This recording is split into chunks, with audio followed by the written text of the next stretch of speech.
Hello friends, मैं अभिनव और आज मैं आपको एक छोटी सी वीडियो में ब्रीफ में बीओपी यानी कि बैलेंस ऑफ पेमेंट पढ़ाने जा रहा हूं। मार्क माय वर्ड्स, मेरी बात का ध्यान रखिएगा सर। मैं सिर्फ कुछ खास बच्चों की रिक्वेस्ट पे एक शॉर्ट वीडियो बना रहा हूं, बहुत ही ब्रीफ में, जिसमें बीओपी चैप्टर का ओवरव्यू देने जा रहा हूं। उन बच्चों का एग्जाम जल्दी आने वाला है, बीओपी करा नहीं है, तो उन्होंने रिक्वेस्ट की है कि सर जस्ट एक ओवरव्यू दे दीजिए। तो आइए सर एक ओवरव्यू लेते हैं अबाउट बीओपी। यहां देखिए सर, बीओपी पहली बात लिखा किस तरह से जाता है, बी कैपिटल ओ स्मॉल पी। इसका फुल फॉर्म क्या है? इसकी फुल फॉर्म है बैलेंस ऑफ पेमेंट। लेकिन सर समझने की जरूरत है, जानने की जरूरत है कि ये है क्या। बैलेंस ऑफ पेमेंट एक अकाउंट है, एक खाता है। हम सब भी अकाउंट मेंटेन करते हैं सर, अपना पर्सनल अकाउंट मेंटेन करते हैं, अपना कैश अकाउंट मेंटेन करते हैं। बिजनेस में चले जाइए तो कोई भी प्रोड्यूसर है, कोई फैक्ट्री है, कोई शॉपकीपर है, सभी अपने अलग अलग अकाउंट मेंटेन करते हैं। जैसे फॉर एग्जांपल एक होलसेलर, बड़ा दुकानदार, वो इन्वेंट्री अकाउंट मेंटेन करता है, स्टॉक अकाउंट मेंटेन करता है, कितना माल आया, कितना बिक गया, अब आज की डेट में कितना पड़ा है। जैसे सर हम अपना कैश अकाउंट मेंटेन करते हैं। फॉर एग्जांपल सर दक्ष का पॉकेट मनी अकाउंट, आपको पता है सर टी फॉर्म में अकाउंट बनता है। टी फॉर्म में जो अकाउंट बनता है उसके बेसिक्स क्या होते हैं? Debit what comes in, credit what goes out. I am sorry, मैं अकाउंट्स का टीचर नहीं हूं। अगर अकाउंट्स का कोई भी प्रिंसिपल मैं गलत बता दूं, गलत पढ़ा दूं तो मुझे माफ करना। मैं सिर्फ इकोनॉमिक्स जानता हूं और इकोनॉमिक्स ही सिखाने पे कोशिश कर रहा हूं। यहां देखिएगा, एक लड़का है दक्ष, हम दक्ष का पॉकेट मनी अकाउंट बना रहे हैं। Debit what comes in, credit what goes out. जो भी आ रहा है उसको इस तरफ लिख दीजिए, जो पैसा जा रहा है उसको इस तरफ लिख दीजिए। दक्ष के पापा ने दक्ष को पॉकेट मनी दी, पॉकेट मनी 1000 रुपया हमने डेबिट वाली साइड में लिख दी। उसके बाद पूरे महीने दक्ष जो जो जैसे जैसे खर्चे करता रहा वो हम इस महीने इस साइड लिखते रहेंगे। सबसे पहले फोन रिचार्ज, फोन का रिचार्ज कितने का जी? 150 रुपीज। दक्ष ने फोन का रिचार्ज करा लिया 150 रुपया। एक्टिवा का पेट्रोल मान लो पूरे महीने में लग गया 500 रुपया। वैसे इतने में चलता नहीं है, ठीक है, लेकिन वो महीना था फेब्रुअरी का महीना था सर। वैलेंटाइंस वीक आता है, गलत मत समझिए, जरूरी नहीं है कि आप सिर्फ लड़का लड़की को ही वैलेंटाइंस दे। वैलेंटाइंस तो सर आप जिससे प्यार करते हैं उसको दे सकते हैं। दक्ष बहुत अच्छा लड़का है, दक्ष ने अपने फ्रेंड्स पे खर्चा किया। सबसे पहले चॉकलेट्स 400 रुपए की आ गई। उसके बाद टेडी, बहुत से दोस्तों को उसने टेडी बियर भी दिया सर, 1000 रुपए के आ गए। उसके बाद डिनर, सभी दोस्तों को डिनर पे लेके गया 2000 रुपया। ये क्या होता है? पॉकेट मनी तो मिली थी सिर्फ 1000 रुपया, खर्चा कितना हो गया? 2 और 1 3, 3000, 3500 और 4 3900, 4150 रुपीज। जेब में था कितना? जेब में था सिर्फ 1000 रुपया। तो कहां से आया बाकी पैसा? लेट मी टेल यू, दक्ष ने बोरोइंग करी कितनी? 3150 रुपया। किससे? अपने बड़े भाई से, अपनी बड़ी बहन से जो जॉब करते हैं। दक्ष ने उनसे बोरो किया और तब कहीं जाके ये अकाउंट मैच हो पाया 4150। दक्ष ने ये अकाउंट मेंटेन किया। क्यों मेंटेन किया? ताकि उसे अपनी सारी ट्रांजैक्शंस, इनफ्लो आउटफ्लो पता चल सके। कितना पापा से पॉकेट मनी के नाम पे आया, कितना बोरो करना पड़ा, वो सारा पैसा कहां कहां खर्च हुआ। एट द लास्ट वो एनालिसिस भी करेगा। एनालिसिस मतलब जांचेगा कि उसने किया क्या, अच्छा किया, बुरा किया। उसके लिए वो इसी अकाउंट को दोबारा से जाके देखेगा। पेट्रोल, हाँ भाई जरूरी था, इसके बिना तो स्कूटी नहीं चलती थी। ठीक है सर, फोन का रिचार्ज वेरी इंपॉर्टेंट, इसके बिना तो जिंदगी नहीं चलती। चॉकलेट 400 रुपया, चलो कोई बड़ी बात नहीं है, ठीक है, खर्च दिया, इतना अपने बजट में था। लेकिन एक मिनट, टेडी 1000 रुपए की टेडी बियर दोस्तों में बांट दिए, 2000 का डिनर। महीने के बाद, साल के बाद जब ये बोरोइंग चुकानी पड़ेगी, तब दक्ष एनालाइज करेगा यहां तक ठीक था। फोन रिचार्ज, एक्टिवा में पेट्रोल, चॉकलेट में खर्चा, लेकिन टेडी बियर देने की क्या जरूरत थी दोस्तों को? वो भी डिनर पे लेके जाने की क्या जरूरत थी दोस्तों को? वो भी ये फालतू के खर्चे के चक्कर में बोरोइंग करनी पड़ी, बड़े भैया से, बड़े दीदी से उधार लेना पड़ा, साल भी दिया, वो चुका नहीं पा रहा है, हर महीने अपनी पॉकेट मनी में से 200-200 रुपया करके चुका रहा है। तो ट्राई टू अंडरस्टैंड, जैसे दक्ष ये अकाउंट बना रहा है, अपनी ट्रांजैक्शंस को रिकॉर्ड कर रहा है, ट्रांजैक्शंस को रिकॉर्ड करने के बाद एनालाइज भी करेगा क्या सही किया, क्या गलत किया। वैसे ही हमारे देश का भी अकाउंट बनता है, पूरे साल का अकाउंट। चाहो तो आप क्वार्टरली बेसिस पे बना सकते हो, चाहो तो आप मंथली बेसिस पे बना सकते हो, बहुत बड़ी बड़ी फर्म्स डेली बेसिस पे भी बनाती हैं, लेकिन हमारे देश का भी अकाउंट बनता है ऑन एन एनुअल बेसिस, जिस अकाउंट का नाम है बैलेंस ऑफ पेमेंट। इस अकाउंट में रिकॉर्ड क्या किया जाता है, सुनना सर, समझना पड़ेगा आराम से। पूरे साल हमारा देश, हमारे देश के लोग रेस्ट ऑफ द वर्ल्ड यानी बाकी बची दुनिया के साथ ट्रांजैक्शंस करते हैं, पूरे साल वो ट्रांजैक्शंस होती हैं, तो साथ के साथ इस अकाउंट में रिकॉर्ड करते रहते हैं, और साल के एंड में इस अकाउंट का बैलेंस निकाल के चेक करते हैं। हमने, हमारे देश ने, हमारे देशवासियों ने रेस्ट ऑफ द वर्ल्ड के साथ जो ट्रांजैक्शंस करी वो क्या थी, उनमें से कौन सी काम की थी, कौन सी फालतू को की हो गई, क्या फायदा मिला, क्या नुकसान, अंत में उसका देश की इकोनॉमी पे, देश की अर्थव्यवस्था पे क्या असर पड़ा, पॉजिटिव या नेगेटिव। बोथ रिकॉर्डिंग भी करनी है and at the end analysis भी करना है, राइट सर। यहीं से बीओपी की डेफिनेशन बनती है, सिर्फ सुनिएगा। Balance of payment is a systematic record. Systematic record का क्या मतलब है? खाता मेंटेन करना है भाई। तो balance of payment is a systematic record which records all the transactions between residents of a country and the rest of the world। हमारे देश के रेजिडेंट्स की रेस्ट ऑफ द वर्ल्ड के साथ जितनी भी ट्रांजैक्शंस हुई, जिस सिस्टमैटिक रिकॉर्ड में, जिस अकाउंट में, जिस खाते में वो ट्रांजैक्शंस लिखी जाती हैं, वह खाता बैलेंस ऑफ पेमेंट अकाउंट कहलाता है। Done sir. Balance of payment में बेसिकली दो ब्रॉड कैटेगरीज में ट्रांजैक्शंस रिकॉर्ड होती हैं। ये चलो इतना मुश्किल वर्ड क्यों लाना, ब्रॉड कैटेगरीज में। आप सिंपल भाषा में बोलूं, बैलेंस ऑफ पेमेंट एक बड़ा खाता है, उसके अंदर दो छोटे छोटे खाते हैं। पहले ट्रांजैक्शंस इनमें जाएगी, उसके बाद वो बीओपी में चढ़ाई जाएगी। तो एक तरफ है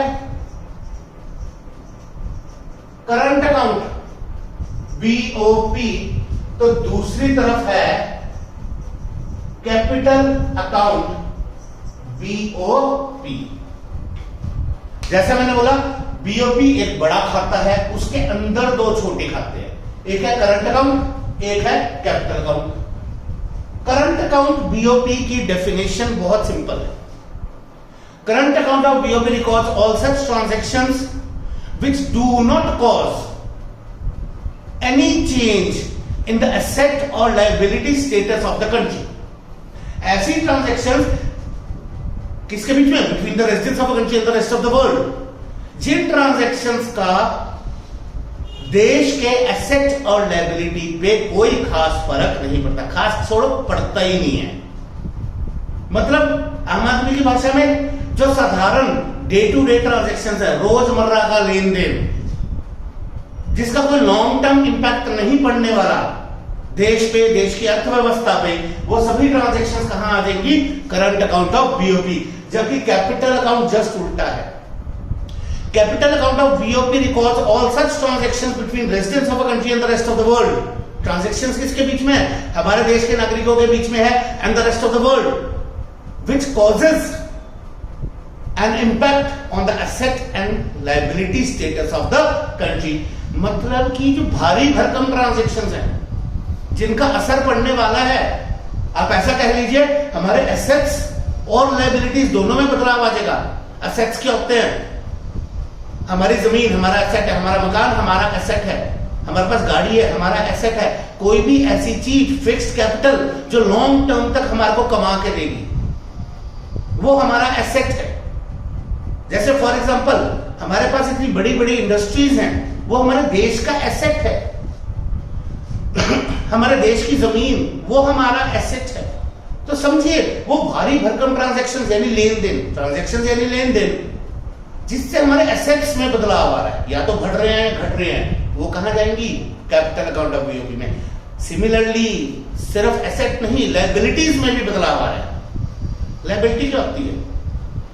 हमने किसी से लोन लिया, वो पैसा हमारे ऊपर लायबिलिटी है, हमको चुकानी है।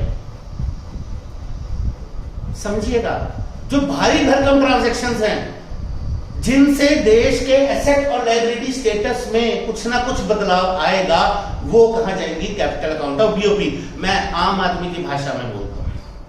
करंट अकाउंट छोटी मोटी रोजमर्रा की ट्रांजैक्शंस जिससे कोई खास लंबे समय तक फर्क नहीं पड़ने वाला, वो करंट अकाउंट में आएंगी। लेकिन भारी भरकम ट्रांजैक्शंस जिससे बहुत ज्यादा फर्क पड़ता है एसेट और लायबिलिटी को, जिन ट्रांजैक्शंस का असर बहुत लंबे समय तक रहने वाला है इकोनॉमी पे, वो ट्रांजैक्शंस कहां जाएगी? Capital account of BOP. Anyways, current account में असल में कौन सी ट्रांजैक्शंस आएंगी? करंट अकाउंट में मेनली 3 प्रकार की ट्रांजैक्शंस आती हैं। अभी 3 प्रकार की ट्रांजैक्शंस कौन कौन सी है? सबसे पहला है import and export of goods, वस्तुएं। दूसरा है import and export of services. तो तीसरा है यूनिलेटरल ट्रांजैक्शंस। एक एक करके जरा इन्हें समझते हैं। Current account of BOP, BOP के करंट खाते में सबसे पहले गुड्स की इंपोर्ट एक्सपोर्ट। बाहर हमने किसी विदेश से किसी देश से कुछ इंपोर्ट किया, मान लो और कुछ नहीं सर, एक आईफोन इंपोर्ट कर लिया, इंपोर्ट हुआ है, वो करंट अकाउंट में लिखा जाएगा। सिमिलरली हमने टाटा की गाड़ी, मारुति की गाड़ी बना के विदेश में एक्सपोर्ट कर दी, तो वो भी गुड्स की कैटेगरी में आएगा, करंट अकाउंट में लिखा जाएगा। अब समझना, ये रोजमर्रा की ट्रांजैक्शंस है। What do you think? Import and export of goods and services क्या साल में कभी एक बार हो रहा है? नो, डेली बेसिस पे चला हुआ है। कभी हम फोन मंगा रहे हैं, कभी हम बाहर की कोई गाड़ी खरीद रहे हैं, कभी हम बाहर से जूता मंगा रहे हैं, कभी हम बाहर से कपड़ा मंगा रहे हैं, कभी हम बाहर से कोई ज्वेलरी मंगा रहे हैं, कोई दवाइयां मंगा रहे हैं, बहुत कुछ है। तो ये डेली की ट्रांजैक्शंस है। और दूसरी इंपॉर्टेंट बात, हमने सिर्फ बाहर से फोन मंगवाया एप्पल का, एप्पल कंपनी नहीं खरीद ली। फोन आया, हमारे देश से पैसा गया, बस ट्रांजैक्शन यहीं बंद है। समझना, अब मैं पैसे को बीच में ला रहा हूं।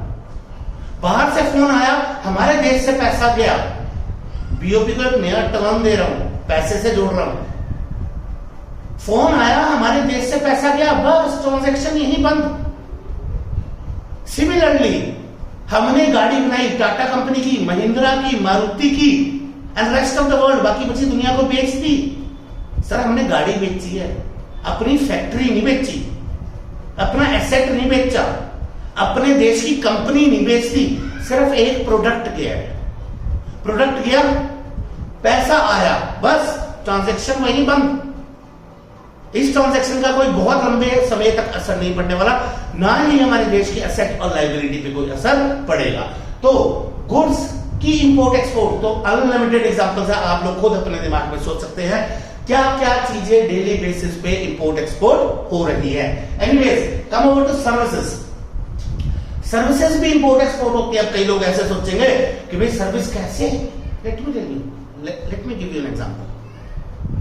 अमेरिका से कोई शिप सामान लेके इंडिया आया, मुंबई पोर्ट पे, और वहां उस शिप का इंश्योरेंस खत्म हो गया, अब मैरीन लॉज बोलते हैं, समुद्र के कानून बोलते हैं बिना इंश्योरेंस के नहीं जाना।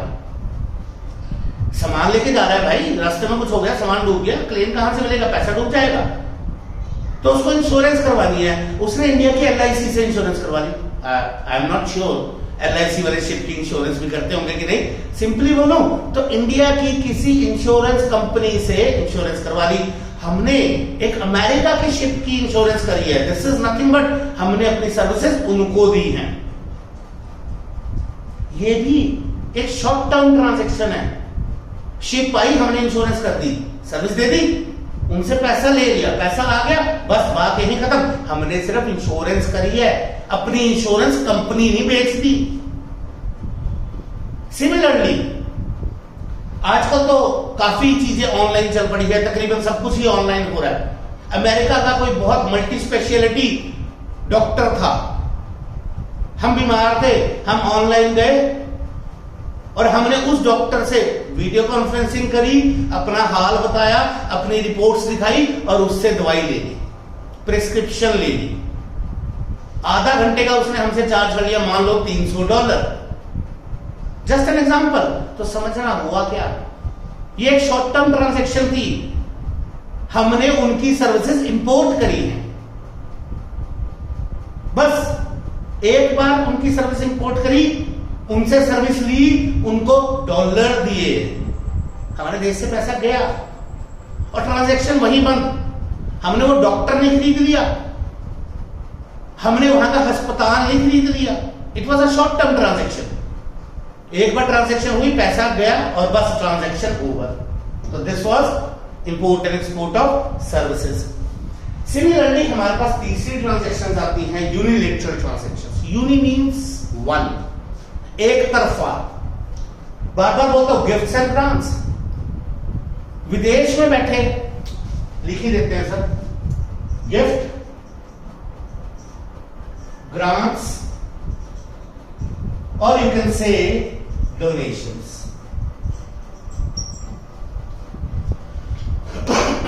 विदेश में बैठे किसी इंसान ने हमारे देश में किसी इंसान को गिफ्ट भेज दिया, गिफ्ट भेजा है, गिफ्ट है, लेकिन फिर भी उसकी वैल्यू है इन टर्म्स ऑफ मनी, उसको BOP में लिखा जाएगा। सिमिलरली ग्रांट्स या डोनेशंस, हमने जस्ट एन एग्जांपल, यूक्रेन में लड़ाई छिड़ी हुई है, वहां रिलीफ मटेरियल भेज दिया, that was a grant. Ukraine में लड़ाई छिड़ी हुई है, हमने उन्हें डोनेशन दे दी, पैसा दिया, दैट्स अ डोनेशन। ग्रांट और डोनेशन में थोड़ा सा फर्क है, ठीक है जी। तो ये जो यूनिलेटरल ट्रांजैक्शंस हुई between residents of a country and the rest of the world, ये भी BOP में आएगी, लेकिन किस अकाउंट में आएगी, करंट अकाउंट में। समझिएगा, शॉर्ट टर्म इंपैक्ट है। आज हमने किसी को डोनेशन दी है, बस कोई लाइफ टाइम नहीं चला रहेगा, कोई कसम नहीं खाली कि हर साल इतना पैसा डोनेट करेंगे ही करेंगे। बस एक बार पैसा गया, उसको हमने BOP में लिखा, उसका असर नो डाउट हमारे देश की इकोनॉमी पे पड़ा, हमारी अर्थव्यवस्था पे पड़ा, हमारे देश से फॉरेन एक्सचेंज गई, लेकिन बस वही खत्म, इसका कोई लॉन्ग टर्म इफेक्ट नहीं पड़ने वाला। तो ये था sir current account of BOP। दूसरी तरफ आपके पास है कैपिटल अकाउंट ऑफ BOP। जैसा मैंने पहले बोला, जो लॉन्ग टर्म ट्रांजैक्शन है, या ऐसा कह लीजिए लॉन्ग टर्म ट्रांजैक्शन की बजाय कहिए जिन ट्रांजैक्शंस का इंपैक्ट, असर लॉन्ग टर्म पड़ने वाला है, बहुत लंबे समय तक, वो कहां जा रही है, कैपिटल अकाउंट ऑफ BOP। मैंने पहले भी बोला था, वो transactions which causes a change in asset and liability status of the country, वो यहां जाएंगी, ठीक है जी। तो इसमें दो तरह की ट्रांजैक्शंस आ जाएंगी, एक आएंगी बोरोइंग्स, तो दूसरी आएगी इन्वेस्टमेंट। अब समझिएगा, बोरोइंग्स, हमने पैसा बोरो किया, जरूरत थी, हमने US से या वर्ल्ड बैंक से, IMF से पैसा बोरो किया है। सर पैसा बोरो किया है, डोनेशन नहीं मिली है। डोनेशन क्या होता है, हमने दान दिया और बस भूल जाओ, लेकिन हम खुद गए थे कि हमको पैसा चाहिए, हमको ये काम करना है, हमको अपने देश में रोड बनानी है, हमको अपने देश में रेलवे इंफ्रास्ट्रक्चर एक्सटेंड करना है, उसके लिए हम बोरोविंग मांगने गए। बोरोविंग मांगने गए हैं तो नंबर एक, पहली बात समझना, हमको वो पैसा कभी ना कभी वापस करना पड़ेगा, मतलब हमारे ऊपर एक लायबिलिटी क्रिएट होगी है। अब एक मिनट थोड़ा सा आराम से सोचिए, देश ने बोरोविंग करी है तो देश के बिहाफ में काम किसने किया? देश की सरकार ने। तो देश की सरकार ने कुछ ना कुछ तो गिरवी भी रखा होगा ना। क्या गिरवी रख दिया होगा? जस्ट एक एग्जांपल ले रहा हूं सर, आरबीआई का सोना गिरवी रख दिया होगा। सोना तो उठा के कहीं नहीं जाने वाला, तो सर गोल्ड सिक्योरिटीज गिरवी रख दी होंगी। और कुछ नहीं तो बहुत सारी एमएनसीज है, मल्टीनेशनल कंपनीज हैं, मे बी हमारे देश के पास, देश की सरकार के पास, मे बी आरबीआई के पास उन कंपनियों की सिक्योरिटीज पड़ी हो, शेयर डिबेंचर, मे बी वो गिरवी रख दिए हो। तो ट्राई टू अंडरस्टैंड, एसेट और लायबिलिटी दोनों पे असर पड़ रहा है। हमने बोरोविंग करी है, उधार लिया है, एक तरफ हमारी लायबिलिटी बढ़ गई, हमारे कंधे में वजन है, हमको वो पैसा चुकाना है। दूसरी बात, हमारे एसेट्स भी कम हुए हैं, देश का कुछ ना कुछ कीमती चीज हमको बाहर दूसरे देश के पास गिरवी रखनी पड़ी है। तो इनफ्लो ऑफ बोरोविंग्स, इनफ्लो मतलब पैसा अंदर आया है, हमने उधार लिया है, इज वेरी बैड, बहुत बुरा असर पड़ता है देश की अर्थव्यवस्था में। एक बात सोचना, अगर उस बोरोविंग पे इंटरेस्ट है तो, अगर इंटरेस्ट है, मान लो बोरोविंग करिए 20 साल के लिए, 20 साल बाद पैसा देंगे, लेकिन इंटरेस्ट तो हर साल देना पड़ेगा। अब हर साल हमारे देश से थोड़ा थोड़ा करके फॉरेन एक्सचेंज, यानी आम आदमी की भाषा में पैसा बाहर जा रहा है, तो लॉन्ग टर्म इंपैक्ट पड़ेगा, बुरा असर पड़ेगा।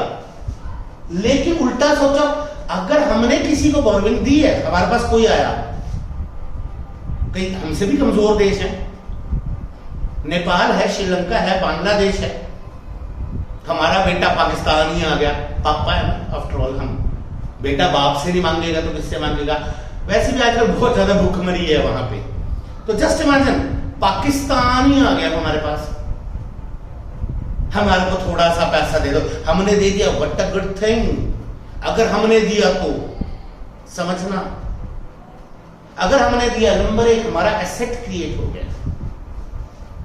एसेट मींस सर आपने किसी को 100 रुपया दिया तो वापस लेनदारी भी तो है ना, वापस मांगोगे भी तो आपके पास एक एसेट है, आप जब चाहे उससे पैसा वापस मांग सकते हो। तो नंबर एक हमारा एसेट क्रिएट हुआ है, हमारे लेवल ऑफ एसेट्स बढ़े हैं। पाकिस्तान पे लायबिलिटी क्रिएट हुई है, उसने हमसे पैसा दिया, उसको हमारा पैसा वापस करना पड़ेगा। नंबर 3, कुछ ना कुछ गिरवी भी तो रखा होगा।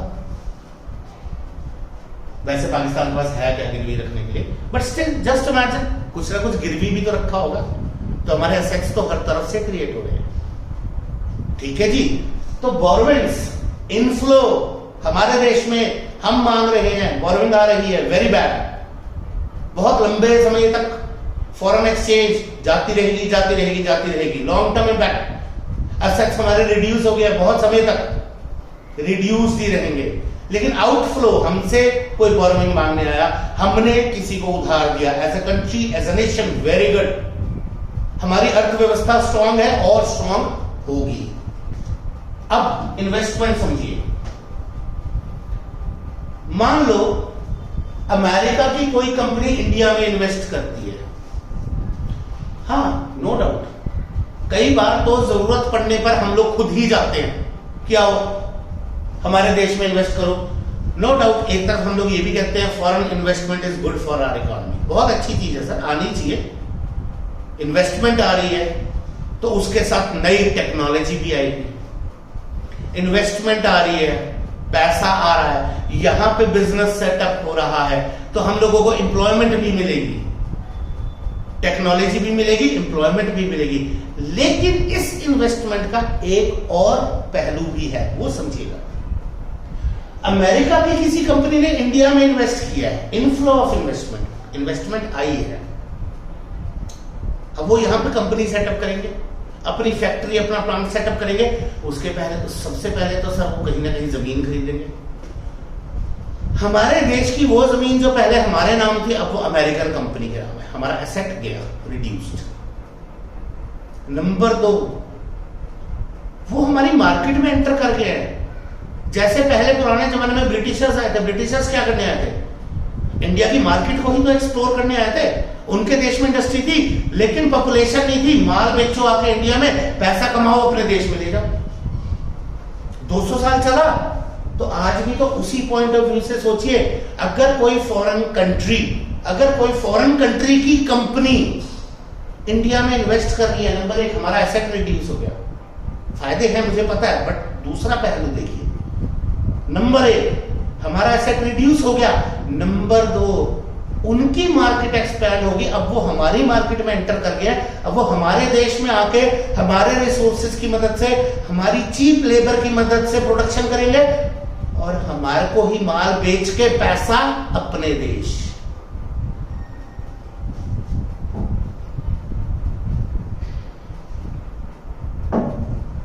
एक चीज सोचिए, ये वाला पैसा जो फॉरेन इन्वेस्टमेंट के कारण बाहर जा रहा है, ये सिर्फ एक बार जाएगा या बार बार जाएगा?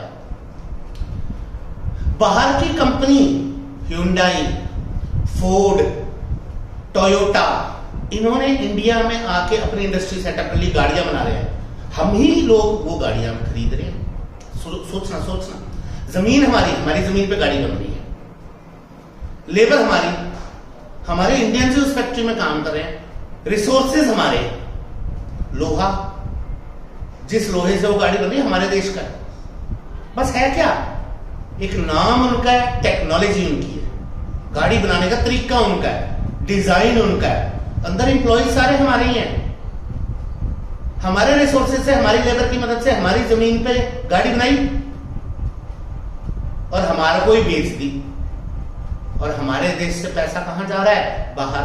अब वो गाड़ी क्या सिर्फ एक बार बिक रही है, या वो फैक्ट्री में से रोज हजारों गाड़ियां निकल के हम लोग खरीद रहे हैं और डेली कितना पैसा हमारे देश से बाहर जा रहा है?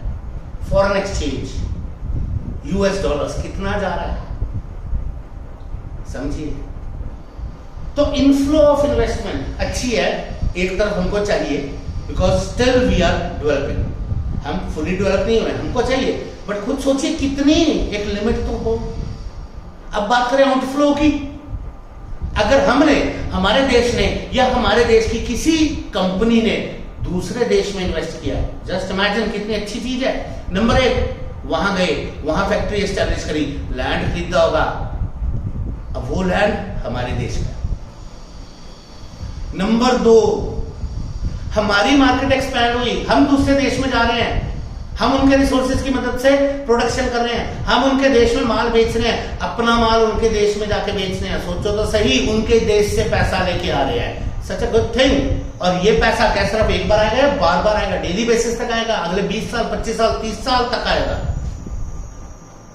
फॉरेन इन्वेस्टमेंट, बाहर जाना किसी ना किसी हद तक अच्छा है, यहां तक समझ आ रहा है? ठीक है जी। तो ये फिलहाल मैंने आपको एक शॉर्ट में जस्ट ओवरव्यू दिया कि बीओपी क्या है। BOP balance of payment, 2 account है, करंट अकाउंट और कैपिटल अकाउंट। करंट अकाउंट छोटी मोटी रोजमर्रा की ट्रांजैक्शंस जिनके कारण एसेट लायबिलिटी पे कोई फर्क नहीं पड़ेगा, इधर आएंगी। Heavy transactions, long term transactions जिनका असर बहुत लंबे समय तक रहने वाला है, जो हमारे देश की एसेट और लायबिलिटी स्टेटस को प्रभावित करेगी, वो इधर आएगी। राइट, ठीक है सर। बीओपी के अंदर ही एक छोटा अकाउंट छुपा हुआ है, BOT, balance of trade. Balance of trade क्या है? Balance of trade is a part of balance of payment. पूरे बैलेंस ऑफ पेमेंट, ये पूरा बैलेंस ऑफ पेमेंट है, इसका एक छोटा सा पार्ट है, which records import export of physical goods only. मतलब जब कोई वस्तु आई गई, मेज it's a physical good, white board it's a physical good, phone it's a physical good, जब कोई फिजिकल गुड आई गई उसको हमने अलग से एक खाते में रिकॉर्ड किया, उस खाते को नाम दिया जाता है बीओटी, बैलेंस ऑफ ट्रेड। लेकिन जरूरत क्या है? पूरा बीओपी है, बीओपी में इतना सब कुछ आ रहा है, तो वाई अलग से छोटा खाता क्यों बनाना? सर अगर आप लोग जानना चाहते हैं और चाहते हैं कि मैं बैलेंस ऑफ पेमेंट पे एक और वीडियो डालूं, जस्ट ओवरव्यू, डिटेल तो नहीं है, डिटेल चैप्टर फिर कभी करवाएंगे। अगर आप लोग चाहते हैं कि मैं बैलेंस ऑफ पेमेंट पे एक और वीडियो डालूं, आप लोग जानना चाहते हैं बैलेंस ऑफ ट्रेड क्या है, क्यों बनाया, जरूरत क्या थी, तो प्लीज सर मुझे कमेंट सेक्शन में कमेंट करके बताइए, मैं जरूर आपके कहने मुताबिक वीडियो बना के भेजूंगा। एनीवे सर हमेशा की तरह बोलता हूं, अगर आप इकोनॉमिक्स का कोई भी टॉपिक या चैप्टर मुझसे पढ़ना चाहते हैं, +1 +2 हो, कोई भी बोर्ड हो, सीबीएसई, एचपी, पंजाब या आईसीएसई या ग्रेजुएशन, बीए, बीकॉम, बीबीए, कोई भी टॉपिक या कोई भी चैप्टर, तो मुझे कमेंट सेक्शन में बताइए, मैं आपके लिए जरूर वीडियो बना के डालूंगा। दूसरी बात, एक रिक्वेस्ट है सर, अगर आपको मेरा एफर्ट अच्छा लग रहा है तो please like my videos, share my videos and subscribe my channel. That's all for today sir. Bye bye.